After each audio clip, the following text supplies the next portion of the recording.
Et yo, salut à tous, c'est Quentin, j'espère que vous allez bien. On se retrouve aujourd'hui pour une nouvelle vidéo et dans cette vidéo, on va voir ensemble le deuxième exercice d'un devoir surveillé que j'ai fait en mathématiques. Donc on va voir des expressions booléennes, des méthodes MPM et des applications. Donc il faut savoir que ce devoir surveillé, vous retrouverez le sujet de l'exercice numéro 2 dans la description. Et si vous souhaitez bien évidemment aller plus loin dans les cas concrets, eh bien il y a une série de 10 cas concrets, donc ça fait à peu près 10 heures de vidéo que je vous ai tourné. Il suffit juste de télécharger le sujet, vous faites le sujet vous-même et ensuite on passe à la correction et je vous donne les explications et les détails qu'il faut savoir pour surtout utiliser la calculette par exemple. Donc ce que je vous propose c'est de faire l'exercice 2, donc il est noté sur 15 points et au total le contrôle était sur 37 points.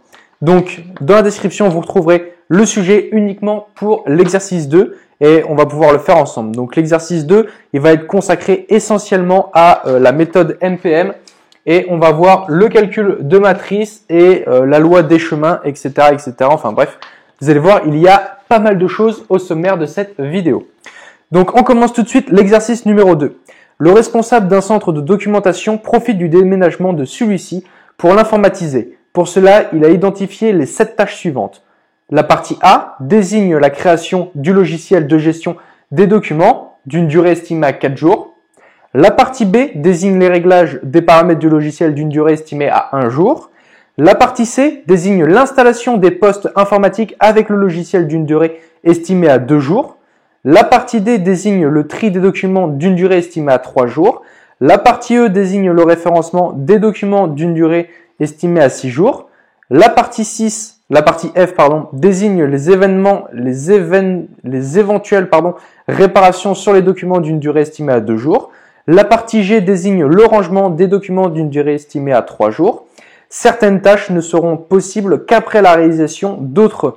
Ainsi, la tâche A est préalable aux tâches B, C et E. La tâche B est préalable à la tâche C. La tâche D est préalable aux tâches E et F. La tâche E est préalable à la tâche G et la tâche F est préalable à la tâche G. Donnez une représentation circulaire de ce graphe en respectant l'ordre alphabétique. Donc ça, c'est pour la question 1. Donc, question 1, il suffit juste de faire un graphe. Donc, on a au total 1, 2, 3, 4, 5, 6, 7 tâches. Donc, il faut faire on va dire un arbre un peu circulaire. Donc, on note la tâche A, la tâche B, C, D, E, F et G. Aussi simple que ça. Maintenant, on va regarder simplement le petit paragraphe où il y a écrit « Certaines tâches ne seront possibles qu'après la réalisation d'autres ». Ainsi. Donc, la tâche A est préalable aux tâches B, C et E. Donc, ça veut dire que pour pouvoir faire la tâche B, j'ai besoin de A. Pour pouvoir faire la tâche C, j'ai besoin de A. Pour pouvoir faire la tâche E, j'ai besoin de A.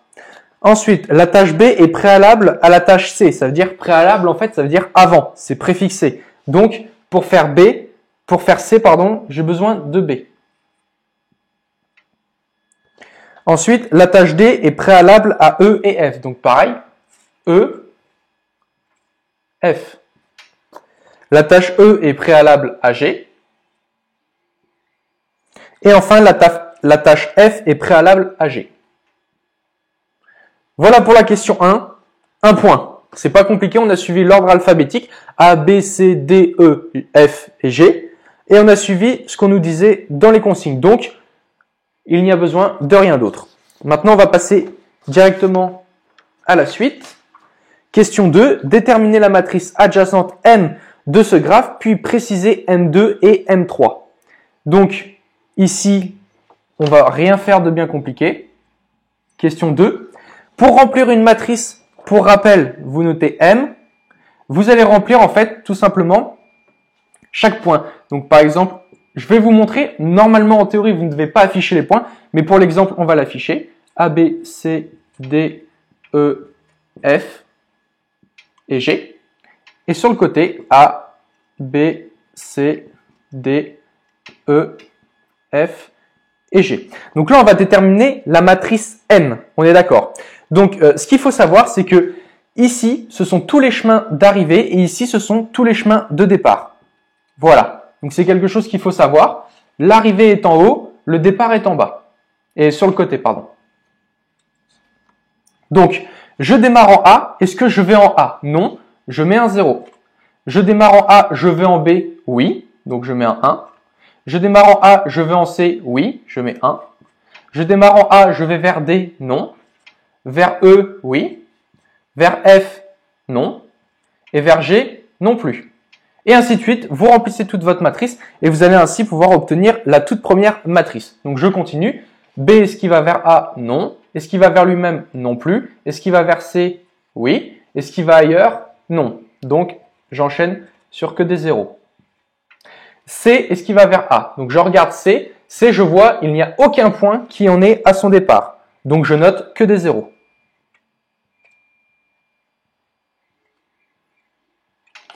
On fait pareil pour D. D, G, E et F. J'en ai pas d'autres. Donc A, B, C, D, E, F.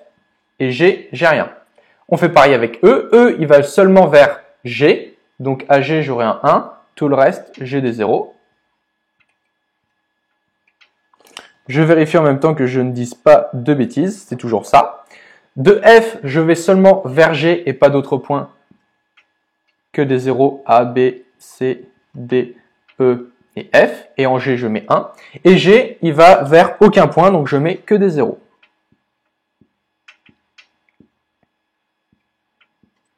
Voilà. Et là, vous venez de découvrir tout simplement votre matrice qu'on va appeler M0. Donc c'est la toute première matrice. C'est M1 parce que c'est tout le chemin de longueur 1, donc c'est M1. Ensuite, pour pouvoir déterminer M2, rien de bien compliqué, vous utilisez votre calculatrice. Donc, vous allez dans Matrice, vous notez une matrice à 7 colonnes et 7 lignes et vous inscrivez chiffre par chiffre, chaque 0, chaque 1 dans cette calculatrice. Et après, ce qui va être intéressant de faire, c'est vous allez reprendre votre matrice. Donc, peut-être que vous l'avez mis dans un certain tableau et vous avez plus qu'à la rappeler. Donc, vous allez faire M, cette matrice-là, puissance 2. Aussi simple que ça, et c'est la calculatrice qui va vous donner le résultat. Donc, ce que je vous propose, c'est qu'on va effacer cette matrice-là, on va passer à M2, comme ça vous allez voir le résultat. Mais vous voyez, c'est M au carré qu'il va falloir mettre, et ensuite mettre M au cube. Donc, M carré, ici on change. Ce qui va changer, c'est tous les chemins. M2, ça représente tous les chemins de longueur 2. Donc, au final, je vais quand même vous laisser ça. M puissance 2, et après on calculera M puissance 3. En fait, M1, c'était tous les chemins de longueur 1. M2, c'est tous les chemins de longueur 2. Donc on voit, il n'y en a pas beaucoup. Je vais avoir A, B, C qui a un chemin de longueur 2. Je vais avoir, par exemple, DEF ou DFG, etc., etc. Même AEG, enfin bref, vous allez voir, il y en a pas mal. Donc je vais effacer moi ici mon tableau. Et on va mettre le résultat de la matrice M2. Et ensuite, on verra que la matrice M3, ce sont tous les chemins de longueur 3. Et on va voir que finalement, même sur notre graphe, il n'y en a aucun. Puisque ça se voit graphiquement et ça se voit à la calculette. Vous allez voir, votre matrice est remplie de 0. Donc M2, je vous note le résultat. On est sur du 0, 0, 1, 0, 0, 0, 1. Sur B, on est sur que du 0. Sur C aussi. Hop, B que des 0. C que des 0. Sur D, on a que des 0 jusqu'à G. Et G, on a la particularité d'avoir 2. Pourquoi? Parce qu'on a D, E, G, D, F, G. Donc, j'ai deux chemins de longueur 2. Ensuite, on enchaîne sur E, F, G. J'ai jamais de chemin, donc que des 0 encore une fois. Vous voyez, la calculette vous le donne et graphiquement, c'est visible. Ensuite, donc là on vient de calculer M2.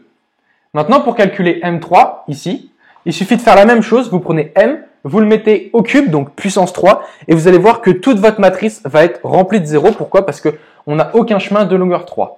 Pour rappel, un chemin de longueur 3, comme exemple, c'est A, B, C et D. Il faut absolument 3 liaisons. Donc j'en ai une entre A et B, une entre B et C et une entre D. Si je compte, j'en ai bien 3. Un chemin de longueur 2, on est sur A, B, C. J'ai une liaison, deux liaisons. J'en obtiens bien 2. On est d'accord là-dessus. Donc si j'ai M tout court, ça va être tous les chemins de longueur 1. Donc par exemple, A, B, j'ai une liaison. Ça suffit. C'est aussi simple que ça, donc visuellement ça se voit. Donc si on reprend tous les chemins, donc A, B, C, D, tous les chemins en fait qui possèdent 4 sommets, eh bien je vais inscrire dans la matrice D1. Et on voit que M3, bah, c'est nul. Donc la justification c'est M3 et ma matrice nulle. Aussi simple que ça. Donc on a calculé M1, on a calculé M2 et on vient de prouver comme quoi M3 était la matrice nulle.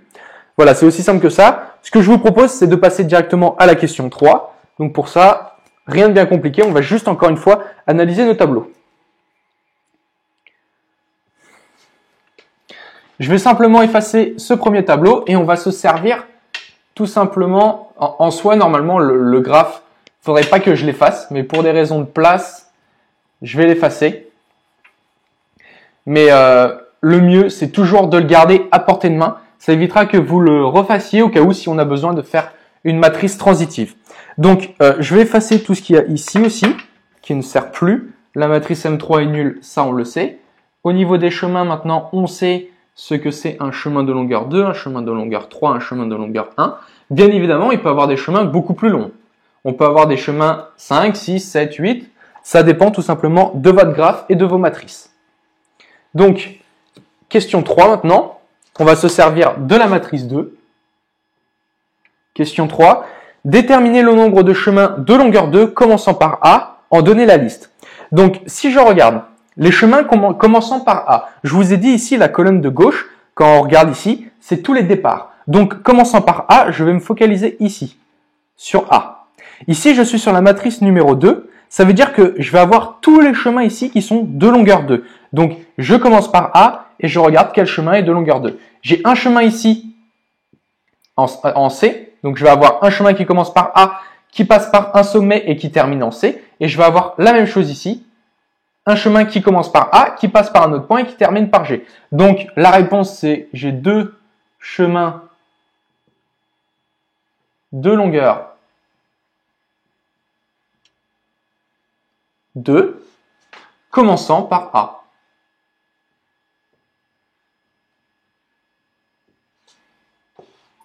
Très important de noter cette phrase, ça va être la justification, et après on donne simplement les chemins. Donc j'ai tout ce qui commence par A, donc pour ça, je vais regarder le graphe que je vous ai dit de ne pas supprimer, très important, toujours à garder à portée de main. Donc sur le graphe, si je regarde, je commence par A, je termine par C, donc j'ai ABC, donc j'ai un premier chemin qui va s'appeler ABC, et j'ai un autre chemin qui va s'appeler A et qui va terminer par G, et qui passe tout simplement par E, donc j'ai AEG.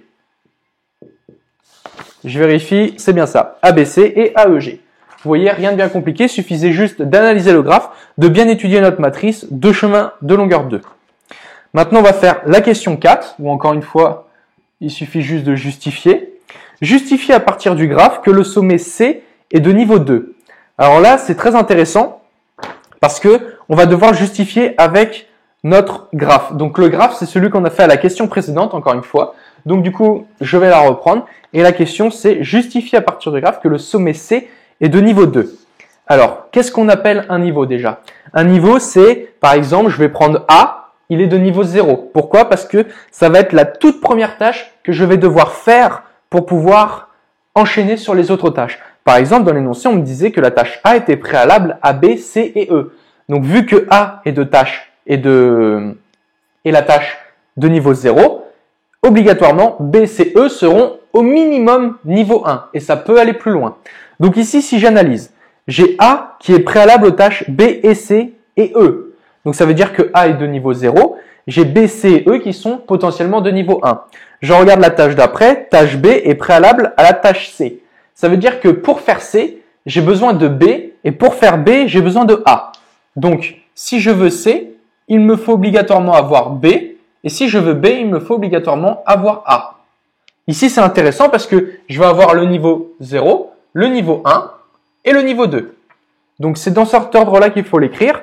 Donc, pour justifier, on prend le maximum de liaisons se terminant par C. Ici, on observe les chemins AC, ABC, BC. Donc, j'ai 3 chemins qu'on a écrits dans le graphe, AB, AC, ABC et BC. Ce qui fait que le plus grand, c'est ABC. Donc, le chemin est de longueur 2, ça veut dire que C est de niveau 2. Aussi simple que ça. Donc, justifier que, à partir du graphe que le sommet C est de niveau 2. Pour avoir C, il faut que j'ai B et A, sachant que A est de niveau 0, B est de niveau 1, obligatoirement, C sera de niveau 2. Donc ici, il suffit juste de noter une phrase de justification, donc je vais vous la dire. On prend le maximum de liaisons se terminant par C. Ici, on observe les chemins AC, ABC, BC. Le plus grand, ABC, est de longueur 2. Donc C est de niveau 2. Et ça, c'est sur un point, et c'est un point cadeau. Il suffisait juste d'analyser. On fait pareil avec la question 5. Justifier que B est de niveau 1. Expliquer la démarche à partir des calculs de matrices déjà effectués. Donc là, ce qui est intéressant, c'est qu'on va devoir utiliser les matrices. Donc, question 5. Pour justifier que B est de niveau 1. Alors, on sait, nous, préalablement, grâce à la question 4, que B est obligatoirement de niveau 1 parce que j'ai A qui est de niveau 0 et ensuite j'ai B qui est de niveau 1. Donc, on a déjà prouvé que B, était de niveau 1. Mais lui, ce qu'il veut voir, c'est que justifier que B est de niveau 1 par les matrices. Donc, il suffit simplement de noter une phrase qui va être très claire pour lui. Pour connaître le niveau de points, on prend la matrice M et on lui ajoute une puissance max jusqu'à arriver à la matrice nulle. Ici, on sait que c'est M3 la matrice nulle, donc on l'a trouvé. Donc ça veut dire que M2 représente les chemins de longueur 2 et B n'apparaît pas dans cette matrice. On a bien vu que ici B, toute la colonne de B, toute la ligne de B, puisqu'on prend B en départ, il n'y a aucun nombre qui est supérieur à 0. J'ai tout le temps 0, 0, 0, 0, 0, 0 et 0. Ça veut dire que B ne possède aucun chemin de niveau 2. Ça veut dire qu'il n'apparaît pas dans le niveau 2. Donc, forcément, il est strictement inférieur au niveau 2. Maintenant, il faut pouvoir prouver qu'il est de niveau 1. Donc, pour ça, on va utiliser la matrice 1 et on voit que dans la matrice M1, B apparaît. Donc, B est potentiellement et fortement de niveau 1. Donc, voilà, il suffit simplement de noter une phrase. Elle est peut-être longue, mais il suffit juste d'observer. On voit que dans M2, il n'y a aucun 1. Ça veut dire que B, forcément, n'est pas de niveau 2 puisqu'il n'a pas de chemin de longueur 2. Donc, ça veut dire obligatoirement qu'il est dans la matrice 1 et il suffit juste de dire comme quoi c'est dans la matrice 1. Et ça, c'est tout simplement 2 points qui sont cadeaux. On va enfin terminer normalement. Ah non, il reste encore pas mal de questions. On va jusqu'à la question 11, donc il y en a pas mal. Mais là, on va passer à un graphe qui est assez complexe, mais il suffit encore une fois simplement de lire et vous allez voir, on comprend très rapidement ce qu'il faut faire. Donc écoutez, j'efface mon tableau et on se retrouve juste après.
Voilà, donc on se retrouve, je me suis permis de prendre un petit peu d'avance, j'ai noté préalablement le tableau qu'on nous donne et ici du coup ça va être tout ce qui concerne la question 6. Donc question 6, voici une nouvelle disposition des sommets à laquelle on a rajouté une étape initiale I et une étape terminale T. Complétez le graphe en ajoutant les chemins avec les durées des différentes tâches, les dates au plus tôt, les dates au plus tard, les marges totales et les marges libres.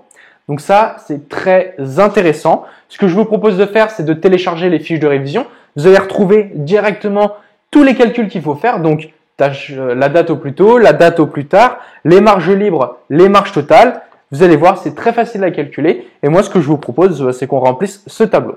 Donc, avant de commencer, il faut savoir que I, il sera tout le temps relié à vos deux premières tâches, enfin à la tâche de niveau 0. Donc ici, on a en tâche A et D qui sont niveau 0. Donc, obligatoirement, I sera relié à A et D. Ici, ce qui est intéressant, c'est qu'on n'aura aucune durée. Donc, pour I, il suffit simplement de rentrer 0, 0, 0 et 0. Puisque nous avons la date au plus tôt. La date au plus tôt, c'est 0 forcément puisqu'on commence à 0. La date au plus tard, c'est 0 puisqu'on ne peut pas terminer cette tâche le plus tard possible. Ce sera forcément à 0. La marge libre et la marge totale sont aussi égales à 0 puisqu'il n'y en a pas ici vu que c'est le commencement. Ensuite, donc, ce qu'on va faire dans un premier temps, c'est d'abord relier toutes les tâches entre elles et mettre leur durée et ensuite on va passer au calcul. Donc, A, il peut aller vers B et il met 4 jours. A, il peut aller vers C et il va mettre 4 jours aussi. A, il va vers E et il va mettre 4 jours. Ensuite, D va vers E, il va mettre 3 jours. D va vers F. Là aussi, il va y avoir 3 jours.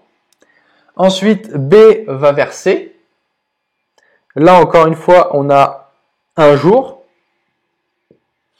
Si je dis pas de bêtises, normalement, la tâche B est d'une durée estimée de 1 jour. Ensuite, pour B, c'est tout. Pour E, je vais vers G avec une durée de 5. De F, je vais à G avec une durée de 2.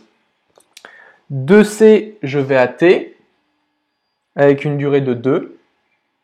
Et de G, je vais à T avec une durée de 3. C'est aussi simple que ça. Maintenant, pour pouvoir calculer tout simplement les dates au plus tôt, il suffit d'additionner et de monter petit à petit jusqu'où je vais pouvoir aller. Donc, la marge libre, elle est de 0 en A et de 0 en B. Donc ça, c'est alors, ça dépend. On va déjà définir, dans les fiches de révision, je les ai définies, et la plupart du temps, j'utilise ce système-là. Ça va être la date au plus tôt, la marge libre en premier, la marge totale en deuxième, et ensuite, ça va être la date au plus tôt et la date au plus tard. Vous retrouverez tous les calculs dans les fiches de révision. Je vous mets le lien en bas dans la description. De toute façon, vous pouvez les télécharger et vous verrez directement. Vous pourrez observer et vous pourrez apprendre de ces fiches de révision. Donc, ici, au niveau de la date au plus tôt, la date au plus tard, la date au plus tôt, en tout cas, on est à 0. En marge libre, on est à 0. Et la marge totale, il faudra revenir dans l'autre sens pour pouvoir la calculer. On va voir qu'elle est égale à 0. Et on va voir aussi qu'en revenant, la date au plus tard sera ici à 0. On fait la même chose pour D. Marge libre, marge totale à 0. La date au plus tard, c'est 0. La date au plus tôt, c'est 0. Voilà. Maintenant, on va commencer à faire nos premiers calculs. Donc, les premiers calculs, c'est quoi? C'est pour B, je vous donne le résultat, la marge libre, c'est 0. La marge totale, ça va être 5. Ensuite, la date au plus tôt, ça va être 4. Et la date au plus tard, ça va être 9.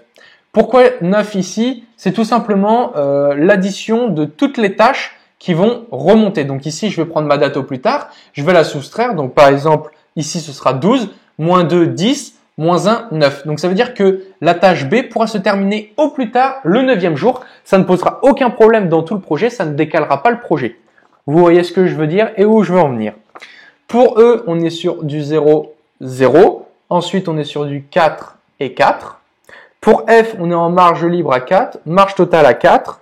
On est en date au plus tôt à 3 et date au plus tard à 7. Donc encore une fois, ici, j'ai une belle marge. Au niveau de C, j'ai la marge libre qui est à 5, la marge totale qui est à 5, la date au plus tôt qui est à 5 et la date au plus tard qui s'élève à 10. Donc 9 plus 1, 10. Au niveau de G, j'ai une marge libre de 0, une marge totale de 0. j'ai une date au plus tôt à 9 et une date au plus tard à 9. Donc ça veut dire que lui, s'il prend du retard, obligatoirement la tâche, et ça décalera le projet. Et enfin, je termine à la fin avec la tâche T, 0 en marge libre, 0 en marge totale, 12 en date au plus tôt, 12 en date au plus tard. Donc voilà, c'est aussi simple que ça, vous venez d'avoir la correction. Dans les fiches de révision, je vous montre tous les calculs détaillés pour pouvoir réussir cet exercice-là. C'est 4 points qui sont réellement cadeaux. Il suffit juste d'additionner dans un sens, puis repartir dans l'autre tout en calculant les marges totales et les dates au plus tard. Voilà. Donc voilà pour cette petite question. Donc c'était la question 6. Maintenant, on va passer à la question 7, où c'est simplement une analyse de ce que l'on vient de faire. Donc question 7, déterminer la durée de réalisation du projet. La durée de réalisation du projet, elle est ici. C'est 12 jours. Donc on prend tout le temps la date au plus tôt et la date au plus tard, ce sera forcément égal. Donc c'est ici 12 jours. Donc on note 12 jours. C'est notre graphe qui nous le donne. Ensuite, justifier que si la tâche B prend un retard de 4 jours, la tâche C prend un retard de 3 jours, l'ensemble du projet prendra un retard que l'on précisera. Donc, pour ça, je vais prendre un autre crayon. Hop, un petit crayon rouge. Donc, on nous dit, la tâche B prend un retard de 4 jours. Donc, j'ai ma tâche B ici. Finalement, elle n'est plus à 1 jour, mais à plus 4. Donc ici, je n'ai pas 1, mais 5. Ça, c'est spécifiquement pour cette question. Et ensuite, on me dit, C prend un retard de 3 jours. Donc, ça veut dire que sur ma tâche C, j'ai plus 3, donc je n'ai pas 2 ici, mais 5. Ça veut dire quoi? Ça veut dire que je vais avoir un changement sur toute la lignée de mon projet. Ça veut dire que ici, je vais plus être sur du 5, mais sur du plus 4 du coup. Donc, je vais avoir 4 plus 5, 9. Donc ici, ce ne sera plus 5, mais 9. Et ensuite, ici, je vais être sur du 9 plus 5, ce qui fait 14, et plus 12. Donc ici, je serai au minimum à 14. Sachant que je ne change rien à la suite du projet. Donc 9 et 3, 12. Donc date au plus tôt, ça peut être 12. Mais là, j'ai le minimum, c'est 14. Donc forcément, si je passe par là-haut, je suis obligé d'être à 14. Donc le minimum, ce sera 14. Donc, la question est la suivante. Justifier que si la tâche B et la tâche C prennent du retard, l'ensemble du projet prendra du retard. Donc question 8. Il suffit simplement de justifier par une phrase que je vais vous dire. C'est la phrase textuelle. Il faut l'écrire comme ça. C'est exactement la réponse pour ce projet. La tâche B dure 5 jours et C dure 5 jours. Donc là, on a B. D'ailleurs, je me suis trompé en plus de côté. Si B, c'est bon, pardon. Autant pour moi, B, c'est bon. Donc, vu qu'elles se suivent, B n'a pas de marge libre. Donc, on voit que B ici, la marge est à 0. Donc, ça veut dire que si cette tâche-là déjà prend du retard, obligatoirement, l'ensemble du projet va prendre du retard. Donc, si la tâche, en plus, elles se suivent, donc B n'a pas de marge libre, donc B retarde de 4 jours, puisqu'on lui donne 4 jours en plus. Ça veut dire que, à la suite de ça, C, il va prendre 4 jours forcément de retard. Et en plus de ça, on voit que C, lui, il a le droit à prendre 5 jours de retard. Donc ça veut dire quoi? Ça veut dire que ici, si C prend 5 jours de retard, ça n'impactera pas le projet, puisque j'ai une marge libre de 5. Prenons exemple. Ici, j'ai 4 plus 5, 9. Donc ici, je commence à 9. Et ensuite, j'avais 2. Donc 9, 10, 11. Donc ici, 11 jours, c'était 12 le minimum. Donc en aucun cas, je décalais le projet. Malheureusement, C prend un retard de 3 jours. Donc ça veut dire que C ne fait plus 2 jours, mais 5 jours. Et 9 et 5, ça fait 14. Donc 14, obligatoirement, on décale le projet de 2 jours. Voilà, c'est aussi simple que ça. Donc la phrase est assez longue. Donc la justification, c'est vu qu'on a au total 7 jours de retard, eh bien on obtient 2 jours de plus sur la fin du projet. Étant donné que C avait une marge libre de 5, on la couvre totalement avec le retard de B et C prend du retard, ce qui fait qu'on engendre 2 jours de plus sur la fin du projet. Voilà, c'est aussi simple que ça, il suffit juste d'analyser. Maintenant, question 9. Quel est l'inconvénient des marges totales? On pourra utiliser la question précédente. Donc là, encore une fois, c'est une phrase. Et pour information, elle est notée dans les fiches de révision. Donc autant vous dire de les télécharger, ça ira beaucoup plus vite. Donc l'inconvénient est que si les tâches prennent du retard à la suite, le projet prend du retard. La preuve avec la question 8, B suivi de C égale retard, sauf si on a la marge libre de C qui serait égale à 7. Donc effectivement ici, si la marge libre est égale à 7, on calcule notre projet. En aucun cas, ça ne décalera le projet, puisqu'on aura 2 jours de plus, donc on arrivera pile poil à 14, pile poil à 12, pardon. Donc ce sera 12 la date au plus tôt, donc en aucun cas on décale le projet. Mais là, malheureusement, la marge libre était de 5. Donc l'exercice est fait pour qu'on puisse avoir de la complexité. Maintenant, on va passer à la question 10. Question 10. Quelles sont les tâches qui peuvent prendre un certain retard sans conséquence sur la durée totale de ce projet? Et ce, sans tenir compte du délai possible sur d'autres tâches. Donc, pour savoir quelle tâche va pouvoir prendre du retard sans impacter le projet, il suffit de regarder les marges libres qui sont différents de 0. Et on va observer ici que toutes les marges libres, ce sont celles qui sont en tête. Donc ici, je vais avoir C. Ensuite, E, non. D, non plus. F, oui. Ensuite, G, non. Donc j'ai que F et C qui peuvent prendre du retard sans pour autant que ça impacte le projet dans la limite de la marge libre. Attention, si le projet, la marge libre est à 4 et que le projet, enfin cette tâche-là, prend 5 jours de retard, on a plus 1 jour obligatoirement. Donc là, forcément, ça décalera le projet. Mais il faut rester dans la limite de cette marge. Ensuite, question 11. Et dernière question, déterminer le ou les chemins critiques reliant le sommet I au sommet T. Et là, ce qui est intéressant, c'est que pour trouver le chemin critique, ça va être I, puis A, puis E, puis G, puis T. Pourquoi est-ce que je suis passé par là? Parce que tout simplement, ça va être le chemin critique. Ça veut dire que si ce chemin-là prend du retard, eh bien, ça décalera tout le projet. Et ici, ce qui est intéressant de voir, c'est le calcul des marges totales. Donc, les marges totales, si elles sont supérieures à 0, ça n'impactera pas le projet. Mais par contre, si elles sont égales à 0, eh bien, ça peut impacter le projet. Donc, on voit ici, ma marge totale est à 0. Donc, je vais surligner en rouge mon chemin. Ensuite, la marge totale est égale à 0 ici. Donc, de A, forcément, je peux aller que vers E. Ensuite, de E, la marge totale ici, elle est égale à 0. Puis, il va nulle part ailleurs. Donc, je relie G. Et ensuite, G est relié à la fin. Donc, j'ai bien le chemin I, A, E, G et T. Alors, attention, c'est déterminer le ou les chemins. Ici, ce qui est intéressant, c'est qu'on a un autre chemin. Lequel? Eh ben, c'est tout simplement D vers E. Donc, on peut aussi avoir ce chemin-là, D, puis E, et ensuite, on enchaîne sur le même chemin. Pourquoi? Parce que D possède sa marge libre, sa marge totale, pardon, à 0. Et lorsque la marge libre est à 0, alors, on peut avoir un chemin critique. Donc, on a I, A, E,